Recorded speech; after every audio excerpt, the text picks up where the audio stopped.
Welcome to Life List, a birding podcast. Hello. Welcome, everybody. Welcome to Life List, a birding podcast. I am George Armistead here with both Molly Brown and Alvaro Jaramillo. Happy 2023, guys. Happy 2023. Haven't recorded together in so long. It feels like forever. Yeah. Yeah, this is a very stressful time of year for me because I will write 2022 and anything that has dates on it for the next month. And I know I do it. I've done it years, and I hate it because it makes me feel stupid. Do you just keep like a little bottle? You keep a little bottle of whiteout in your pocket just because, because everybody uses whiteout still, right? That's right. It's like, you might have to explain to Molly what whiteout is. No, not quite. Not quite. Well, I'm in the stage of I keep saying next year and thinking, wait, that's this year, and then trying to think what last year is and what that means, and that's more of my struggle right now. Yeah, I'm falling into that. There's always next year. Yeah, certainly. If you're a Philadelphia sports fan, that's generally what you say. Wait till next year. Next year's our year. Yeah. Well, happy 2023, guys. I am curious about two things from both of you guys. Two things I want to know. One, what did you do for New Year's Eve? Two, did you make any New Year's resolutions? I feel like I know the answer to both of these already, but I'm still curious to get your takes. Molly, what about you?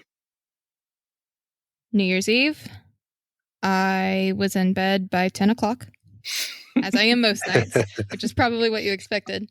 New Year's resolutions, I typically don't set any, and I wouldn't say that I have a hard resolution this year, but I kind of have a birdie one. Juicy. Yeah. Last year, I felt like I just didn't go out and bird my local patch nearly as much as I like to, and just, I don't know, I chased a few birds and I did some traveling, but didn't just bird just for fun around home. So for this year, I want to work on photographing the common birds in West Virginia. And in doing that, I hope to just enjoy the common birds and get out and do some more, typical patch birding a little more. So that's my sort of New Year's resolution. No hard numbers that I'm trying to hit or anything. Excellent. I like it. Yeah. I think I'm in danger this coming year. We have kind of an annual challenge here of hitting of a bunch of us in Philly that kind of go for 200 species in the city limits. And, to do it, you gotta spend some time outside. And you can't sort of passively get 200 in Philly. You have to make an effort. It's a very achievable goal if you make the effort. But you do have to make the effort. And I'm looking at my travel schedule and I'm like, this could be the first year I don't make it. We'll see. So I think I'll still do it. We'll see. But I think it's been 5 years in a row now that I've hit 200 in the city. We will see if 2023 makes it 6. Is your birding work getting in, it's messing up your birding life? So much work birding, so you can't bird when you're not working? Is that what's going on? A little bit, Al. I don't mind saying, and I do talk about personal birding, and I mean personal birding. Yes. Yeah, I actually call it that. I call it personal birding, and it's in part because it's sort of like the mindful birding thing that our friend Holly Merker talks about a lot, is like having time, your personal time in nature to really kind of commune with the birds that are your friends, that you want to reconnect with and learn about and hear about again without any ambient noise or other distractions. Sometimes you really want to bird with certain people, but other times it's about being immersed in it by yourself. So yeah, we'll see. I'm subject to perhaps dipping below my annual goal of 200 for this coming year, but we'll see. But Al, I want to know. Tell us, what did you do for New Year's Eve, and did you make any resolutions? Resolutions. Gosh, not Not really. I don't think I've ever been a resolution type of person, Like, and you didn't and vow to look at a few more gulls this year? You didn't like, no, maybe I'm going no. to try to up I mean, my gull inventory? now Yeah. every year I say this is the year I'm going to find a black-tailed gull, and it never happens. Mm. But so a lot of my actual, I wouldn't call them resolutions, but sort of mindset shifts tend to do with health things. Like going to eat more fish. Going to sort of actively try to, do more exercising or something like that. So it's weird. Birding sort of, I don't have birding goals per se, really. So I just sort of go whenever I can and do that. So it's funny, but it makes me feel kind of like I'm not thinking enough about birding to have these, you know, quests. But yeah, I did, the other, well, maybe if we talk about Cozumel, every so often, some little spark thing happens, but that I was thinking, ooh, I could see a new icterid here, but I didn't. So those are things that sometimes, kind of spark me for a while, then I forget about them. So I don't have these long-term goals like that. Yeah. The New Year's, it was a little different because we had a friend who had a really uh, bad accident, and he's in a wheelchair now as of just a couple of months, for a few months. So on New Year's, we decided to get him out and visit another friend, and we put up a ramp and all this kind of stuff, and it was kind of cool and emotional. Sort of his debut, really, into sort of trying to start leading his new life, and so we were. It was not, hanging out till midnight, waiting. We did more of the sort of, we were on East Coast time by 9 p.m. We sort of had that as our schedule, because just because of his situation too. He can't just stay up all night, like the old days. So, but it was, I think, maybe even more meaningful in so many ways to do all that. And but it was not, you know it wasn't sort of the classic New Year's type Right. situation. Yeah. Yeah. So, but Yeah. yeah. And I feel like there's been a lot of media lately talking about how New Year's is overdone, going, that whole thing, and that resolutions, like, I think I've seen like 3 different articles, like, don't make resolutions, this resolution thing's all played out. You're just gonna disappoint yourself, or you're gonna set expectations you can't live up to, or whatever it is, you know. But it is, as we've talked about before, it is sort of you're turning the page and you're looking ahead and you're resetting. Yeah, I also, similar to you guys, was in bed early. I used to be I was big into the New Year's, like, let's go out, let's have a good time, but this year, for the second year in a row, I was home alone and in bed by like 10:30 or something, which is, I don't know, weird.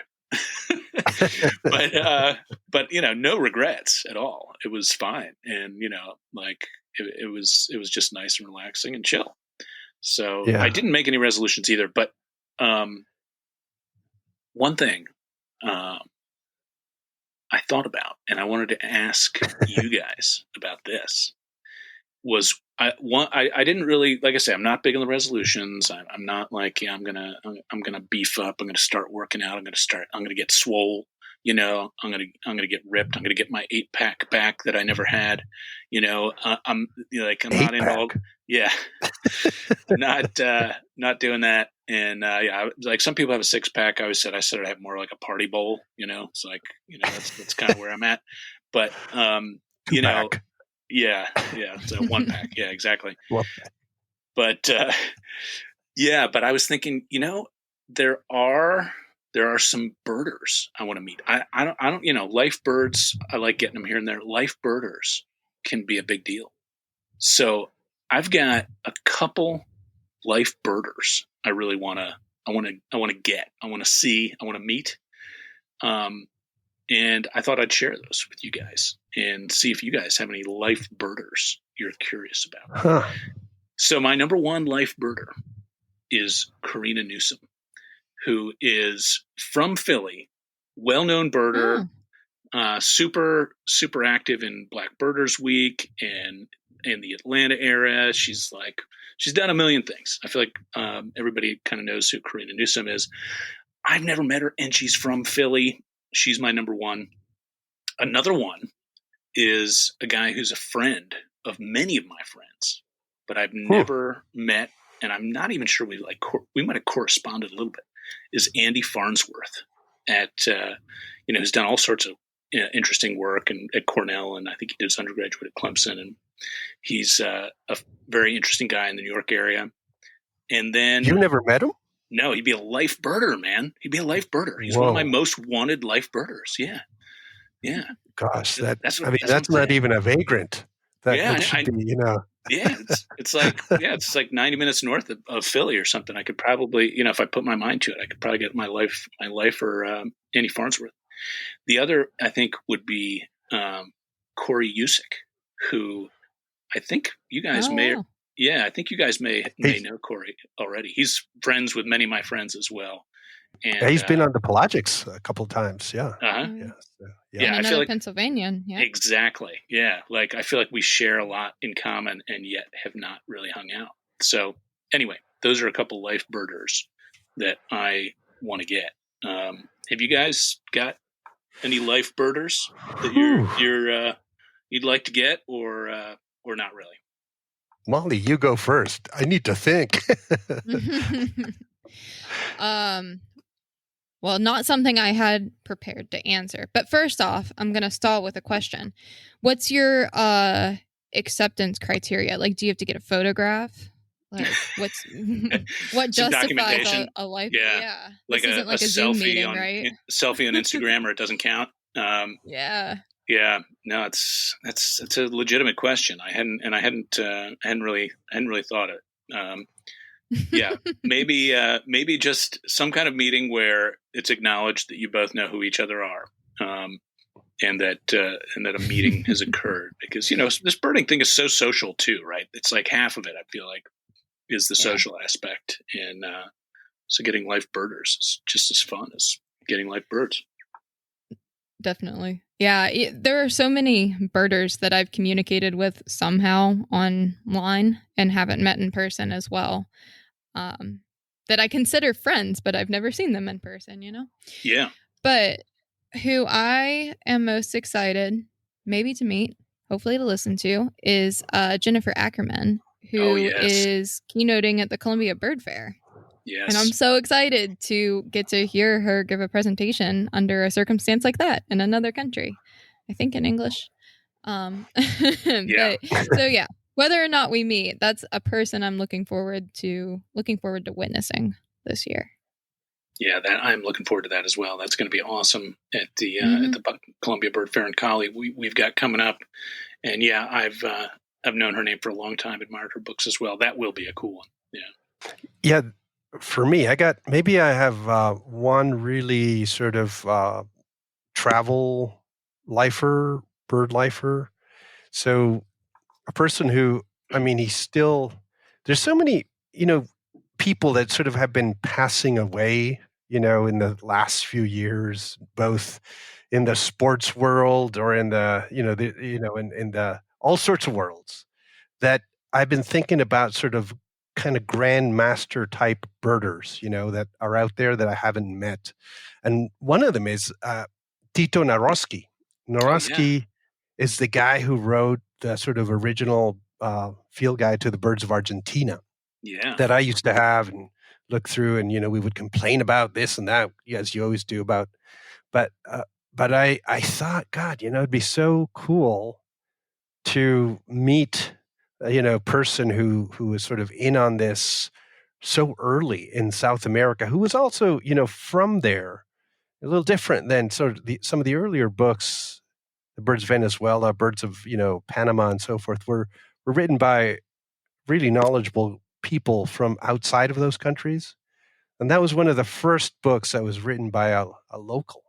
So When did Tito the original Narovsky. When did the original Narosky come out? It was in the 60s? I want to say it was 50s? it was like in the 80s. Oh, was it that late? I think it was. Yeah, it was. I think. Yeah, there was sort of Birds of Buenos Aires or something that they did earlier. That might have been in the late 70s, early 80s, and yeah, this, and so that that'd be cool. And a local sort of a person who I should have met, but just has not happened is Ryan Phillips, who I don't know if you know him from the Belize raptor work, Belize Bird Conservancy, and he's done all the hawk watching stuff in Belize, and he just lives in the South Bay, and we correspond all the time, Facebook posts, and we were just talking the other day. We got to just meet one of these days. There was a agreement to, go and meet and just hang out, because it seems like sometimes there are people that you realize that not only might you enjoy their company, but there might also be other things that come of it, right? You're just doing projects, or things are happening that might be mutually somehow beneficial for you guys to actually meet and sit down and talk about. Yeah. So there's two. One that maybe I will never meet, and one that I have a very high probability of meeting. So there you go. Yeah, I've had a lot of people show up on Argentina trips still using Narosky. Like as recently as 2019, I was on a trip, and I remember there was a guy who brought the Narosky guide. That was, and they they looked around, and of course Argentina. I think at that point the new Argentina guide was not out yet. And Argentina had suffered from not having any kind of new modern field guide for a while, but there were kind of some other ways that people could patch them together, or apps and whatnot. But I mean that's a guide that has gotten a lot of use over the years and was a real seminal work. So yeah, that's a good one. But yeah, good ones all around. Good ones. Life for birders. Yeah. Well, I have a follow-up question now. Are there any lifer locations that you all plan to visit in the next year? That is a good question, actually. I'd have to put my mind to thinking about that. Well, yeah, actually, I think I told you, Molly, I'm going to Jardín in Colombia. That's right. So while I've been to Colombia before, Jardín will be a new area for me. So I'm looking forward to that. Where is that? It's sort of south of Medellin, maybe like a 4-hour drive south of Medellin. So kind of, it's like, I think it's still Central Andes. But you'll be splitting two regions there. I think it's right on the edge of Caldas. Yes, is that the more southern? Yeah, you're kind of right in the highlands, and some good territory. One of few locations I have on you. Yeah. Ever since seeing your Cock of the Rock video, I was like, my God, I got to go there. That looks just insane. Yeah. Well, out of my one trip to Colombia, I think that's the place I would like to head back to and spend a lot more time there. I spent just one night there. It's like a 2-hour drive from Medellin, so it's maybe less. I don't know. It's an easy place to get to, but it's really cool. Quite jealous. Nice. Yeah, I don't think I'm scheduled to get any new countries this year that I can remember off the top of my head. What about you guys? It's a good question though, Molly. Where are you going that's new, Molly? This is a kind of strange year for me in that I am helping with some tours and doing a couple things where I'm going back to a lot of regions that I've been to, which is really exciting. But I've been thinking about this. I wanted to be a little intentional about visiting some new places. So nothing planned. A couple things that are on my mind. I'm going to have like 48 hours after we wrap up our Colombia trip before I need to be at a landowner conservation conference in Georgia.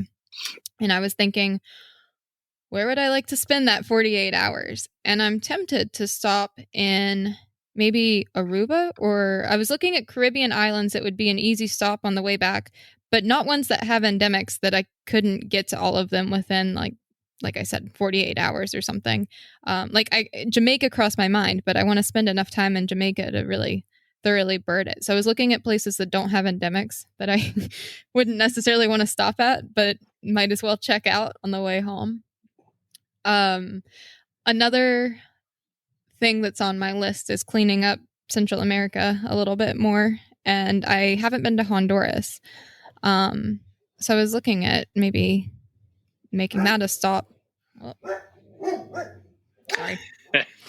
Your dog does not like Honduras. What's going on? No, he doesn't. Sorry that my dog doesn't like that location, but he's not happy. He hates Honduras at some point. Yeah, he apparently he doesn't like the traveling.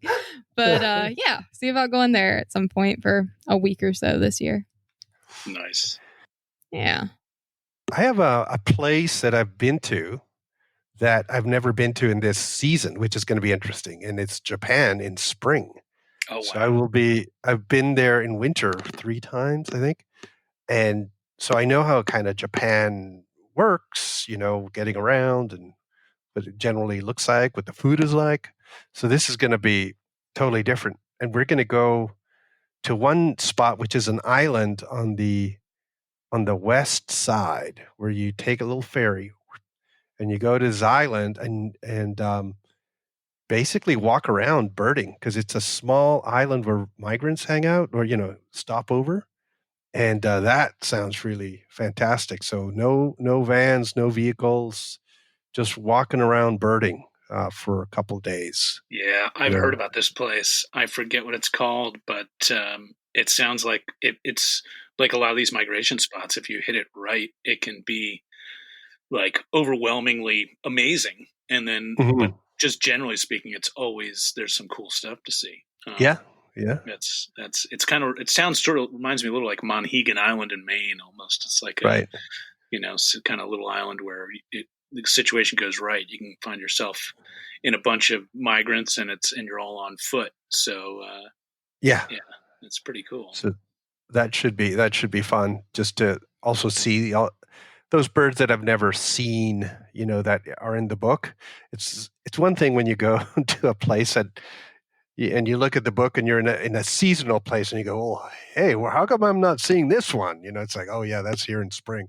Like, how about this one? Oh, that's in here in spring. So this will be the time where I can actually get to look at some of these other species that are in the book. So that's going to be great. And I love migration. When I started the Alvaro's Adventures, I had this idea, and it might kind of come back, that to do some tours that were food, wine related, which I've done, but to do some tours that were just migration related. And Spain fell into that kind of category. I wanted, and it never has worked out yet, to do Israel as a migratory kind of place. And then this is now sort of like, oh, let's check this out. And the idea being, if you're a North American keen on migration, there's just an excitement of going somewhere else where you can feast on migration elsewhere and different birds, but yet the same kind of situation. So, migration tours, see if happens, that idea gets re-sparked through spring in Japan. So. Yeah, no, it's super. That should be fun. I dig the migration spots as well, as someone who grew up birding Cape May, Cape Charles, and all these East Coast kind of, especially autumn migration spots. That has great appeal to me as well. So I understand where you're heading with that. I like those ideas. Mm-hmm. That sound cool. Well, we all got some new fronts ahead of us. It's good. Yeah. Nice to have spots you return to again and again, peel back the layers, really develop some familiarity, some expertise, but it's also great to get to new spots where you can broaden your horizons. So I'm happy for all of us that we're doing that, guys. Yeah. Good work all around. But yeah, along those lines, sorry, go ahead, Al. No, I need to get back to Philly, not only to see it in a different season, but remember, I've never had a cheesesteak. Or a dovekie, yeah. Or a dovekie, and I will be trying the tomato pie. I will be trying it. I don't give a crap what you say.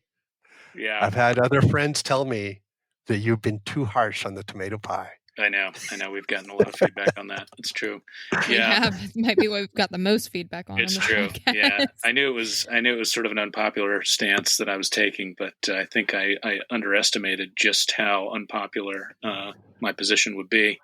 But I know. yeah, I stand by it. Not that I hate tomato pie, because I don't. Merely that. Oh, he's walking back a little bit of the negativity here. This is always well, tomato pie irritates me. It irritates me. Oh. It's not that I really hate it. It's that I would just always rather have pizza, and I pretty much stand by that. I have yet to have tomato pie where I'm like, given the option, which would you take? And so, at any rate, you guys, we'll get this sorted out. We'll do the taste test, see what you guys think, and we'll get your takes. It'll be good. People will be glad to. I'm sure you're going to come around to my way of thinking. I have every faith. Could be. I mean, there's, it's like, I think it's like beer though. There's some things that people say this beer is great, and I'm like, I just don't like that. And I cannot get over whatever it is. Yeah. And it's not that I dislike beer. It's just that there's certain flavors I just don't like. Yeah. And then then there's some beers that annoy me. But no, anyways. Mm-hmm. Yeah. Yeah. Well, it's good. It's important that we talk about these things. I know. Yeah. That's what keeps the podcast spicy. I know. Back to the birds. So. Yeah.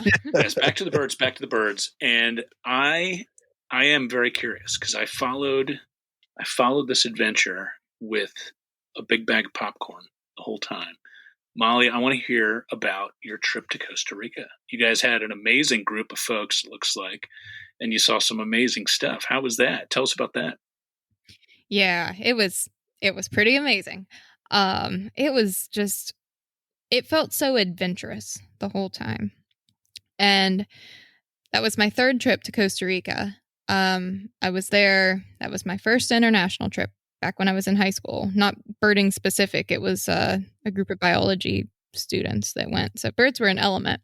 But then I went back earlier this year and did a run through of the itinerary and just did a little bit of tour prep because we were basing the tour around our conservation partner for the co-op, Osa Birds.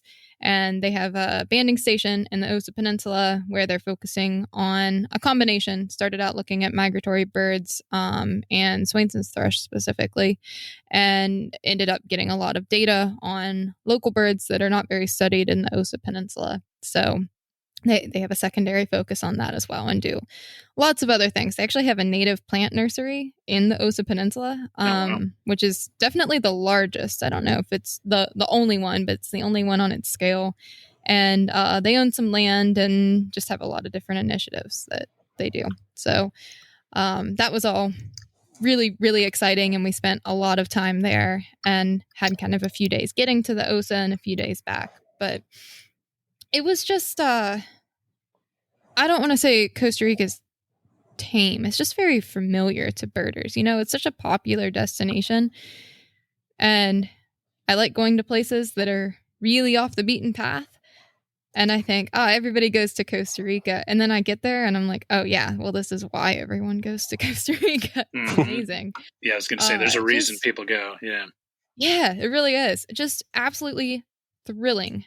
Everywhere you go, both in the birding and the opportunities to see birds and wildlife and just get out and hike and see beautiful, well-preserved land and everything. And also just the people and the culture and just how much everyone around seems to embrace conservation and, knows what mammals are on their property and is excited about the birds that you're excited about and all of these things. Everywhere we went was just really, really fun and lots of great people, lots of mammal watching too. We saw a lot of reptiles and amphibians and went out at night many times and had just lots of really awesome experiences. So it was a really good trip.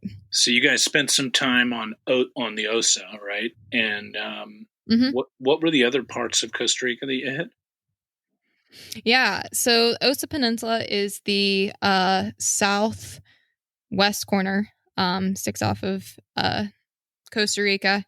And you start sort of in the Central Valley, which is pretty centrally located in the country in San Jose, where people fly in. So we went down through the Talamanca Mountains and kind of went through that ridgeline, took the Pan American Highway. It's maybe 8 hours or so to where you're staying on the OSA altogether. So we broke that up over a few days and got a lot of those regional endemics that are only in that mountain range and hit a lot of different elevations. Resplendent Quetzal was a major highlight. Yeah, and there's a cooperative. Yeah, it was amazing. Yeah, it looked like that thing performed very well for you guys, it looked like. Things, yeah. I think we had 6. Oh my gosh. Yeah, it was really, really cool. And a place that a lot of birders go to.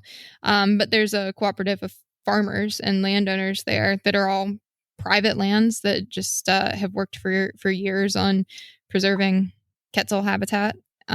So that's a really cool thing to experience. While we were there, we got a tip that there was a tapir showing, and we zipped off and ended up catching it and had a really cool experience of it as well. So that was our first big mammal sighting of the trip. Really set the pace. Yeah, it was really, really cool. It's really thrilling. We were kind of like, it was a 10-minute drive or so. We were like swerving through with our bus and trying to get there. And it was just slowly walking off as we got there. And we all got to see it for, I don't know, 15 seconds, 30 seconds. And it was gone. But we were so close to it. It came sort of toward us and crossed our path and was just slowly feeding its way through. So that was amazing. Wow. Yeah. And then on the way back, we went up the West Coast, and Carrara National Park is quite a popular and accessible birding destination. Spent some time along the coast, went to just a couple little lesser known birding spots along the way, and broke that up over a few days too. Nice. Yeah. Carrara is actually the last place I remember. I'm doing a lot of hitchhiking. Not something I'd recommend nowadays, probably, and I'm sure it wasn't recommended then. But like I did when I was in, this would have been, I don't know, late 90s, I guess, and I was going around, and I remember I stayed in, I can't remember that beach town near Carrara, and I hitchhiked around. But I actually, most of the time I got picked up by everyone that would pick me up were super nice folks. They totally understood the birding thing. It was like they weren't surprised by it. I probably looked the part as well. But yeah, that's a fun area. And yeah, it was really cool. Really, really great birding. I've not been to OSA yet, and really eager to see that wilderness that is there. So yeah, OSA's still a pretty. It's just a harder area to get to, and it's not as touristy. It's a harder thing to get to. I've discovered what the dogs are barking at. By the way, we have either a skunk or a raccoon outside that's moseying around. So I'm seeing it out of the corner. Yeah, they're not happy about that, but yeah, my dog is not happy about the skunk here that I've referenced before. That's right. We need a skunk update too. Yeah, I don't think the skunk is around lately. I haven't seen him, and like his hole looks like it's got a lot of leaves and stuff in front of it, so I don't think he's been going in there. But the biggest problem here lately is that the neighbors have up some Christmas decorations, inflatable Christmas decorations. One that's like a Christmas stocking that's in big inflatable Christmas stocking where there's this dog with a Santa hat that like sort of slowly comes out and then slowly goes back in the stocking. And our dog is not usually too I don't want to say he's unflappable, but he's he doesn't get upset about much. But this Christmas tree this Christmas decoration has proven just too much for him to bear. And he is irate about it. It's the only time I've seen like the hair on the back of his neck go up. He's he's like really enraged by it. So, yeah. So I get it. Skunk's been in short supply lately, but this other guy's been keeping us busy here. So, Well, anyway, yeah. So we stayed at actually an old mining camp in the Osa that has been converted into like guest cabanas. So that's where we spent our 3 nights there, and it was a lot of fun. But the community we were in, Dos Brazos, just got like bridges to actually make public roads accessible within the past few years. So we're still talking about that level of rural life that we're interacting with there. For me, I've only been to Costa Rica like for 3-4 days, like I think 2 trips each of 2 days. So I have like almost no experience there, but I remember the little time I spent was pretty cool. And one of the stopovers was way back, and when you could do sort of stopovers on flights, and I just stopped over because I just had to see a Montezuma's Oropendola. Oh, yeah. And it was not hard to do that, of course, but yeah, I just, I just needed to do that. Did you get to at that hear point? them? I hadn't seen one. Did you get to hear them out? Well, I don't remember at that point, but later on, right? I mean, since then I've seen colonies and all the whole deal, but at that point, I just wanted to see one. Right. I mean, just because I raise it only because it is a spectacular sounding bird, and the display is pretty awesome. They do those crazy somersaults from wherever their perch is, and I do think that vocally, though, I would say that I'm more impressed with crested Oropendola because I can actually hear the 2 different sounds being made at the same time. When I hear that, like I could hear the little comb going, and then the going down at the same time, kind of that, and that's cool. I don't hear it at that same level of Montezuma, but that was the reason I stopped in Costa Rica, which is weird, I think. Also a cool bird name. Montezuma Oropendola is it's a high quality bird name. Yeah. Name for a person, though. I don't know. That's a good point. That's a good point. Yeah. Semi-deity, right? Yeah. Yeah. Yeah. Well, sort of similarly, in just the common spectacular birds, scarlet macaw was rated the bird of the trip by the group, and another one where you just see hundreds of them throughout the day, and you never get tired of them. I will say, though, magnificent. I don't know about you, Molly, but I do get tired of hearing them. They scarlet macaw. They don't. Not similarly in the call sound. Yeah, they really. It's as bird sounds go, I think it's one of the more like the disparity between the level of beauty of the bird and the loudness and harshness and nastiness of the call might be unsurpassed when you look at the macaws and scarlet macaw. Man, that is a noisy bird. It's just they're so spectacular. But if you get close to those things and they're making a racket, you do find yourself wanting to get away from them. But it's a good position to be in. If you want to get away from scarlet macaws, you're someplace cool. So yeah. They most of the time, well, when we were in Dos Brazos, we were staying at the bottom of a valley, so they were passing by like way high overhead, and you could hear them.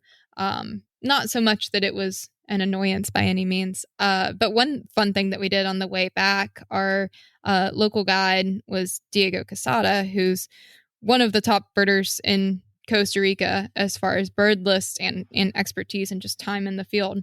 But we stopped for him to twitch a country bird that was a ring-billed gull. Wow. That was not a life bird because he's been to the U.S., but was a country record. So we just stopped on a beach where it was hanging out with a mix of laughing and Franklin's gulls.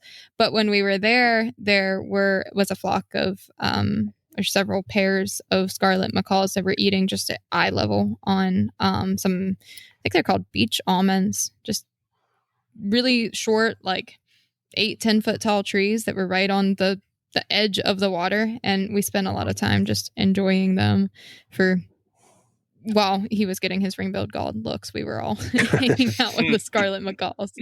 You guys were not oohing and awing over the ring-billed gull as much. Not quite to the same amount, no. Yeah. It's always fun cool. to be with someone who twitches a bird, that it's like I don't know, when you're here on the East Coast and like at Biggest Week when there's a Townsend's warbler a few years back, and was hanging out with Josh Coville and Andrew Gutenberg from Montana, and they came along for the fun of it, and everybody was just flocking to the bird from from the East Coast. Yeah, it's good. Good twitch is always a good time. Yeah, it is. It is. Successful one's good too. Yeah, even better. Yeah, nice.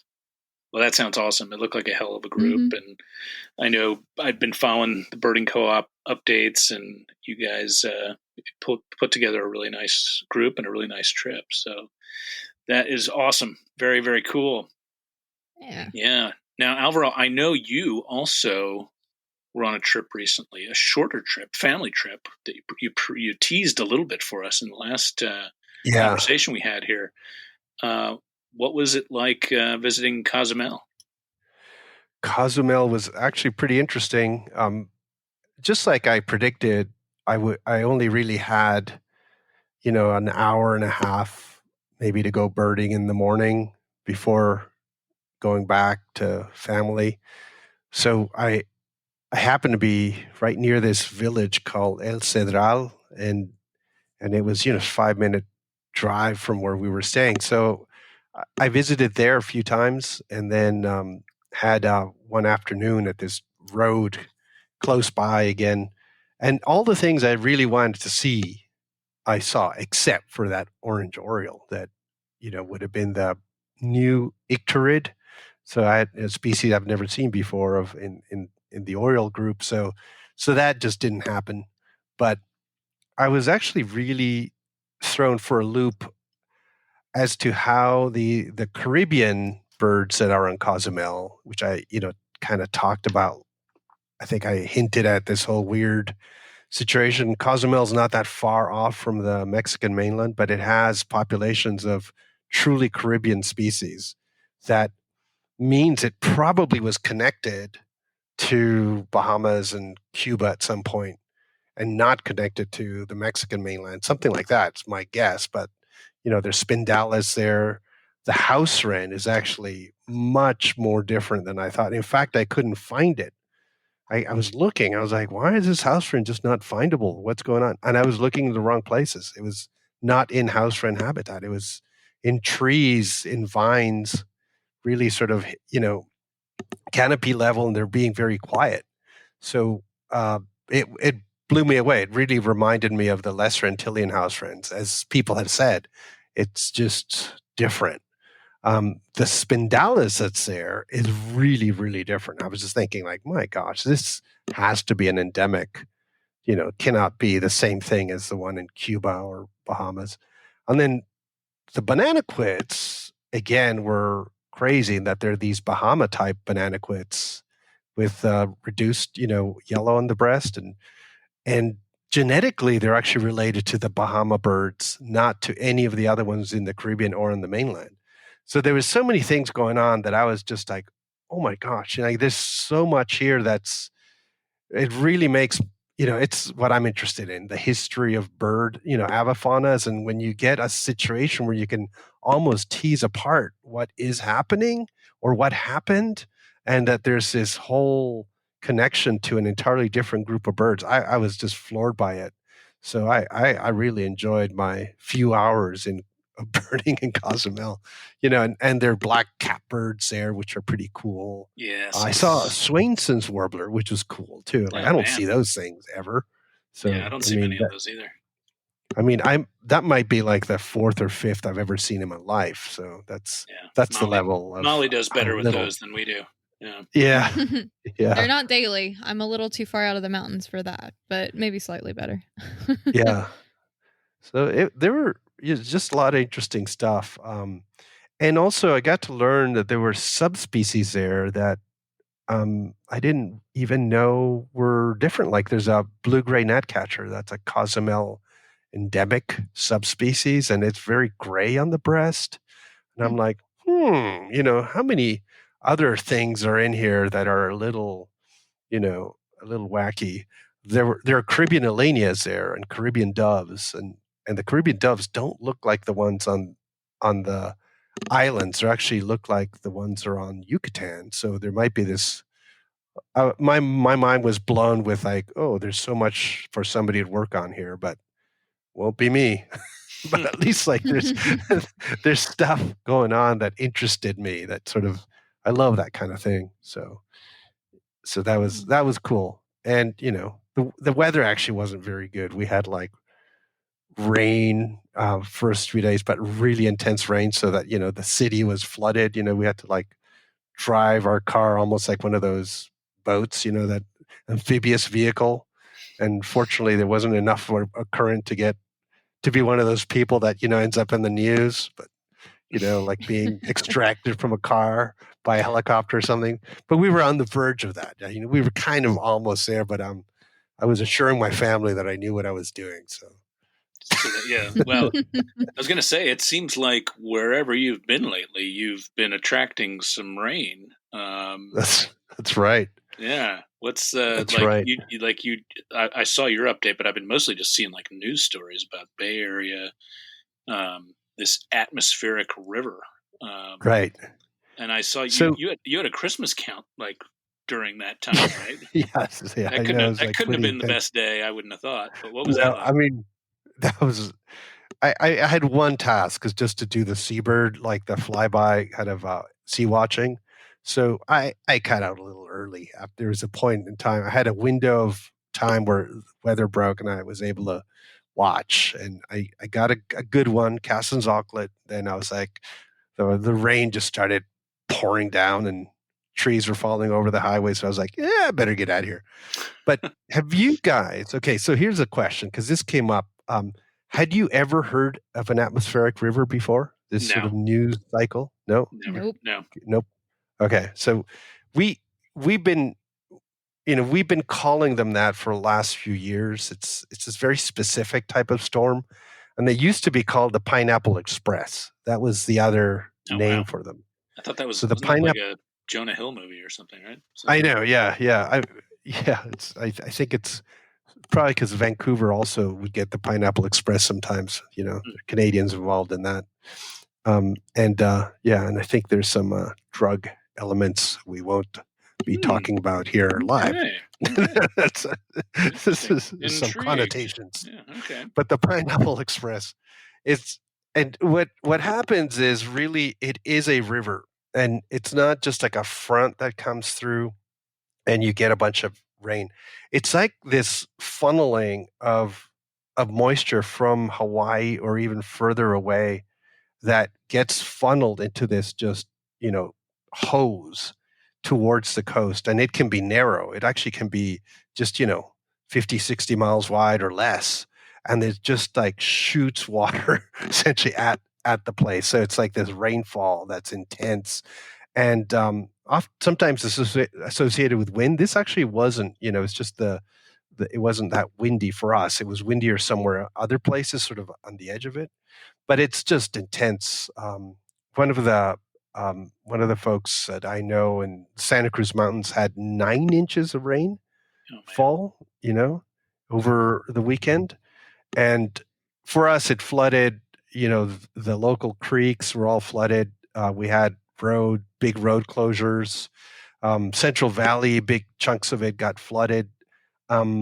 Trees falling over highways, and just, it was kind of a disaster. Bird-wise, it was really difficult to do this count, right? Hardly anybody could be out there and counting. Most people weren't able to get to their spots. The roads were closed. So it's only us locals on the coast that were able to go and visit the spots. But I think most of us cut out early, or just, there's a point where you're like, maybe it's dumb to be out here, so right. Sort of that kind of thing. And what is happening now is that, so everything is saturated, on the highways. I could see places where there's about to be like, big land, fall and mud everywhere. It's just like really kind of disgusting. When I went to the airport, because I'm in El Paso right now, believe it or not, that's another story. But there's more water coming like tomorrow night, and another kind of even more intense storm with wind is hitting. So I'm worried that tomorrow night into Thursday, it's going to be like a super disaster zone in parts of California. If the water and then the wind predicted is like they say, this wouldn't be a big deal if it was just a storm that was hitting in a random time, but it's hitting just a few days after a really big storm. And it's just, I think you're going to be hearing more about weather in California. So we've gone from drought to suddenly getting a lot of water, which is great to some extent. It's like all falling in the, 1 week, so right. we'll see. And a lot of it is warm. A lot of these Pineapple Express type things are warm, so they don't accumulate a lot of snowpack. And snowpack is what you need for recharge in the spring and summer, so we really need a lot of snowpack in California to have the water system work. So so just like, we like to complain about when we don't have rain, we like to complain when we have rain. We like to complain is actually what's going on here. Starting to see there's a common denominator there. Yes. Yeah. Well, just I was totally wrong, by the way, about the Pineapple Express, not Jonah Hill. There was Seth Rogen, James Franco, and Danny McBride. Those were the headliners of that film. Seth Rogen's from Vancouver, so he would have used that term Pineapple Express. Yeah, he might have been able to use it with some legitimacy. Yeah. And but bird-wise, I think there was a bit of a shakeup of a few birds. 3.5 stars on IMDb. Just 3.5 stars. Oh. Maybe I'm not gonna watch that. Is that what you gave it on IMDb? No, I it would be a lifer for me, Molly. I gotta check it out. Me too. Yeah, might be worthwhile. Yeah, but you have seen Superbad though, right? I have seen Superbad. Yeah. Okay, that's good. Yeah, solid. Yeah. Solid. I think there were a few birds moved around, but it was so intense that really there was not much that happened with this storm. Although yesterday, right? Yeah, was it yesterday before I came over here? Right, I was getting all my things ready before a flight in the afternoon. I saw a bird in my backyard, like in the bushes. Comes out, yellow face, hermit warbler. First hermit warbler from my yard ever in decades. I've seen more Tennessee warblers in my yard than hermit warbler. More yellow-green vireos. More yellow-green vireos, So it's again the same thing. Local migrants, West Coast migrants, we don't get vagrants we get where I live. So it's harder to find these things that breed in my county, in my yard, than things that breed in Philadelphia. It's like, or elsewhere. Bizarre. Yeah, bizarre. So that was good. So maybe that was weather related. I don't know, but it hadn't been there before, so something happened. Yeah. But we'll see what happens at the new storm. I haven't had much good locally of late, but I did have one nice thing. Was I heard and then was able to see just about 3 blocks from my house 3-4 days ago a beautiful little tiny saw-whet owl. So that was pretty cool. I heard it. Oh wow! Yeah, I heard it giving its whale call. That whale call that they give. Not like the animal a whale, but WAIL. And then was able to get a light on it and get a nice little look at it before it flew off into the forest. Isn't that what they call the saw-whet call or whatever?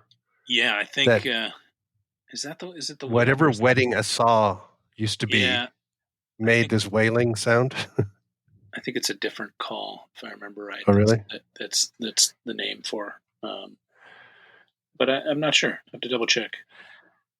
It's certainly named for the sound, but I can't actually remember what a wetting of a saw sounds like. But in my mind, it was more of a rougher sound. But yeah, we should we should do this as a topic one day. It's like find all these words that people had for very specific sounds that are used in bird or calls that have are named, like the kicker call, in Virginia rails, and there are all these like named calls. but why those things were named, or the saw wedding of the saw and all this kind of stuff. Winnowing, like winnowing. Yeah. Mm. Yeah, there are a bunch of good ones. There are. And they're all really old school. They're all kind of things from back in the day, people lived in the country kind of things that, sort of heard these things. Like a shoemaker. Shoemaker. Yeah. We talked about some of those in Antarctica, some of those old bird names that like people are like, how does this, that has been lost to time, to the mists of time. Yes. Yeah. Yeah. Who makes shoes now? Nobody. Yeah. Yeah. So I've got a topic, this this Gundlach's hawk thing that is being reported from Florida. Mm-hmm. Gundlach's hawk is basically an accipiter from Cuba that looks kind of like a Cooper's hawk, but it's either reddish underneath or gray. It's not the classic barred look of a Cooper's hawk.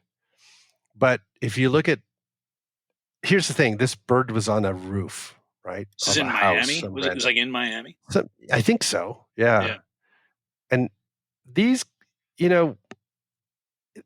Gundlach's hawks are always sort of in brushy forested habitats. They can be in the open, they can be near houses, hotels and all that, but they don't hang out near urban situations. They don't perch on power lines. They don't perch or power, they don't perch on anything human made. Yeah.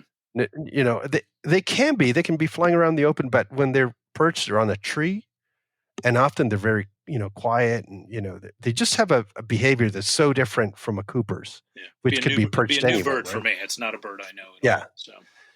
So this picture comes out of this thing that looks like a Gundlach's hawk, but it's not in a place that you would never find a Gundlach's hawk. And I reacted so strongly against the image of this thing being in such wrong habitat that I started thinking this cannot be a Gundlach's hawk, which is probably not the right thing to do. But in my mind, it was like, this is just so wrong. It doesn't make any sense.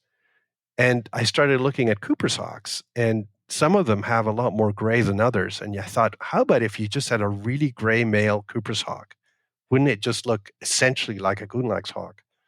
And it made me think about, like, a lot of things that you've probably all seen a bird at some point where you're like, well, it looks like a Swainson's thrush, but gosh, it's not quite there. And you wonder, like, how many times do we see something where we think it's A, but it's a variant of B that's actually has a field mark that makes it look like A, yet we have no way of knowing. You know what I mean? Like, you could have a little bit of an eye-ring on a, on gray cheek thrush or something, and see it in a way that you might think, well, that has to be a Swainson's, it cannot be a gray cheek. Or maybe I'm simplifying it too much, but no, I know what you mean, though. Basically, there's some small feature of a bird where there's a species pairing, basically, where the other one looks similar enough, where if one character gets thrown off, that your entire take on the bird, the whole thing is dunzo, and you're because this bird looks like a Gundlach's hawk, but in just the general color features, it's not flying, and there's no other structural stuff that you can really see to sort of say, okay, well, there's something else here that's very not Cooper's like. In my mind, I don't see it. People are saying it's got a bigger eye and so on. I was like, I don't know, but I think there's something really rich in this story, because one thing is that I mentioned that I was uncomfortable with this being a Gundlach's hawk, but I'm not necessarily. I cannot say it's a Cooper's hawk. I don't know. I don't know if it's one or the other, but I think the hypothesis that it could be a funky looking Cooper's hawk is valid, right? The hypothesis that it could be like a Gundlach's hawk completely out of range and weirded out and sitting on a roof is also valid. But I have almost like my meter for accepting that is lower than my meter for accepting a weird Cooper's hawk, which is weird. Like, it's almost like what your base foundation of the, how you've seen those birds. Right. Your own bias. Yeah. you're biased. So it's all about bias, essentially. Yeah. And there's no truth in you can't almost thinking like you can't figure this out because it'll all be this biased kind of. Yeah, I was wondering what the resolution was because we were talking about this bird a little bit earlier, and I not being familiar with the bird, my thought was, well, geez, I mean, that it sure doesn't look like any Cooper's hawk I've ever seen before, but I've never seen a Gundlach's hawk. But, and people are saying, well, there was the storm, and, you always hear that, right? People always love to say, well, it was the weather did it, and of course weather is a factor sometimes, but not all the time. And not usually for resident birds that live on islands, like right. And those birds often, those birds often kind of know when storms are coming. They get down and but I have no idea. It's I have no idea what to make of that bird. I want it to be a Gundlach's hawk because I think that would be so cool. And I have no kind of baseline experience with it. I'm sure if I'd seen them and done many tours to Cuba like you have, where you it's a bird and you've kind of seen it in these situations where you'd be like you see it on the gutter of a house or the roof of a house or something, and you think, well, no, that doesn't happen. And the other option is it could be. There's a lot of people in Cuba that keep birds. There's not many falconers, but there are some. And you wonder if it could have been sold, and almost all birds from Cuba that are sold to in the wild bird trade are sold to people in southern Florida. So that's where the Cuban bullfinches go and all these other birds that people keep, Cuban grassquits and so forth. So that would make almost more sense to me that, okay, it's a Gundlach, so that's actually used to people. But how does that apply? Nevertheless, Gundlachs is very closely related to Coopers, so they sound exactly alike, so you can't even use tapes, because it's going to react to a Cooper's hawk or a Gundlach's hawk call. It's about the same thing. So, in fact, makes you wonder, like, maybe they are the same thing, just, subspecies. But all environmental, basically, or yeah, something like that. But it's, I think, a real interesting case. And I think in today's birding world, we simplify everything. So if you give an opinion online about something, it's almost like he says it's a Cooper's hawk. I'm like, I don't know I have no idea, but I'm like putting out a theory that needs to be evaluated. You know what I mean? Like, this is worth considering. Yeah. But it's crazy. We'll see what happens. Maybe it'll show up again, and it'll do something to make itself known as a Gundlach's hawk. Maybe shape or something when it flies over. Who knows? Yeah. But curious bird. That is for sure. Yeah. Well, guys, we got to scoot here. It's time. Yeah, our time is nigh. Before we get out of here, Al, is there anything you want folks to know about that you've got coming up? Well, we have, what's the dates on it? In April, our Hawaii trip has spots open. That's a trip that Molly did once, led, and it's a fun trip. It's a cool trip, and Mandy Talpas will be leading that trip. And we still have spots, so if anybody is interested, alvarosadventures.com or email us here, wherever. Nice. As I've said before, one of my favorite eating tours. The food is good. A lot of good dining on that trip. Yeah. Definitely. Yeah. It's a cool place. It's a good food trip. Molly, what do you got coming up? Well, this episode should come out right before we head to Colombia. So we'll be sharing updates on that tour shortly after. But by the time this is out, we'll have our full co-op schedule for 2023, if I can remember the year, up and online. So we've got a couple U.S. events, a couple international events, and lots of virtual stuff. So check that out. Nice. Excellent. Yeah. Look forward to seeing all that stuff and how those trips come together. And yeah, same. Check out hillstarnature.com. We got some plenty of trips coming up. I'm excited to see our India trips starting to fill up and look like we're going to go and search for mammals in the Gujarat of Western India and tigers in the Central Plains and a whole bunch of birds too. So encourage folks to take a look at those trips among any others that might pique their interest. I did want to send a thank you out to Ed Pullen at the Bird Banter podcast. Really enjoyed guesting on his podcast. I think both you guys know Ed, and he was one of Al's guests on the Antarctic cruise we just did. A good listen, Bird Banter. So definitely encourage folks to check that out too. And we're coming up on almost a year now of our sponsorship from Koa Sport Optics. Want to thank Koa so much for allowing us to do what we do here. We're all big fans of our scopes and optics, and so we thank Koa as well. But thanks most of all to everybody listening. We really appreciate all the feedback we're getting in the comments and the messages and stuff. You have no idea how much it means. Yeah, so. And we haven't gotten to it all. I mean, we've also in the traveling and so forth.